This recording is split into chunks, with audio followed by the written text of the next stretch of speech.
ادھر مظفر آباد کے علاقے محلہ پچگرہ میں رات گئے بھارت کی جانب سے شہری آبادیوں کو نشانہ بنایا گیا ہے۔ بھارت کے بزدلانہ حملے میں مسجد شہید ہو گئی جبکہ ایک بچی سمیت 3 افراد شہید ہو گئے ہیں۔ تفصیلات لیں گے، وہیں پر موجود ہیں فہد چودھری۔ فہد بتائیے گا۔ جی بالکل، میں اس وقت آزاد کشمیر کے مظفر آباد شہر کے محلہ پاجگرہ میں موجود ہوں، شوائی روڈ پر، جہاں گزشتہ شب ایک بزدل دشمن نے بزدلانہ کارروائی کرتے ہوئے شہری آبادی کے اندر جو ہے نشانہ بنایا۔ میں اس وقت مسجد بلال کے باہر موجود ہوں۔ آپ دیکھ سکتے ہیں کہ کس طرح جو ہے اس پر رات کی تاریکی میں جو ہے وہ حملہ کیا گیا، میزائل سے حملے کیے گئے اور تباہ کر دیا گیا اس کو، اور 4 افراد جو ہے وہ یہاں پر بھارت کے بزدلانہ حملے میں شہید بھی ہوئے۔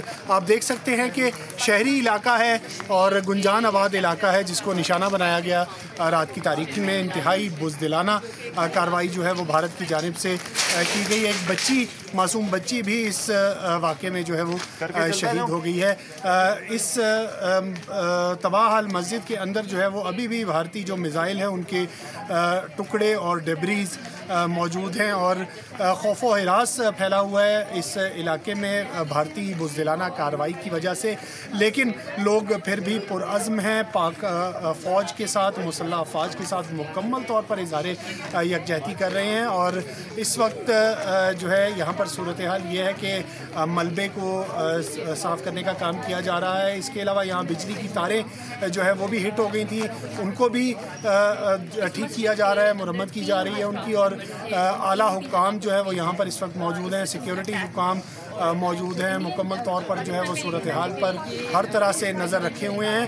اور اس وقت ڈپٹی کمشنر بھی یہاں پر موجود ہیں جو کہ حالات کا جائزہ لے رہے ہیں، اور میڈیا کی ٹیمز کو جو ہے وہ مختلف ایسے مقامات کا دورہ کروایا گیا جہاں بھارت نے بزدلانہ کارروائی کرتے ہوئے حملہ کیا، اور حقائق ہم دنیا کو دکھا رہے ہیں کہ یہ شہری آبادی ہے، عام لوگ یہاں پر رہائش پذیر ہیں جن کو نشانہ بنایا گیا۔ جو دہشت گرد کیمپس کے دعوے کیے گئے تھے، جھوٹے بے بنیاد دعوے، ان کو آج بے نقاب کر دیا گیا۔ ٹھیک ہے فہد، بہت شکریہ۔ سبسکرائب کریں اور بیل دبائیں تاکہ کوئی خبر رہ نہ جائے۔